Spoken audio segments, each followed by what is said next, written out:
गोव्यात सुरू असलेल्या बुद्धिबळ विश्वचषकाच्या चौथ्या फेरीतील पहिल्या सामन्यात सर्व भारतीय खेळाडूंनी आपापले सामने बरोबरीत संपवले आहेत। आर प्रज्ञानानंदानं पांढऱ्या मोहऱ्यांनी खेळताना रशियाच्या ग्रँडमास्टर दानिल दुबोव्ह विरुद्ध कठीण परिस्थितीत सामना बरोबरीत राखला। दोघांवरही वेळेचा दबाव असताना 41 चालींनंतर सामना अनिर्णित ठरला।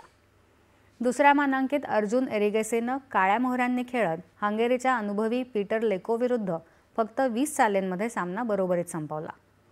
पी हरिकृष्णानं स्वीडनच्या नील्स ग्रँडलियास विरुद्ध 32 चालींनंतर सामना बरोबरीत थांबवला, तर कार्तिक वेंकटरमणनं व्हिएतनामच्या ली क्वांग लियम विरुद्ध 36 चालींनंतर गुण वाटून घेतले।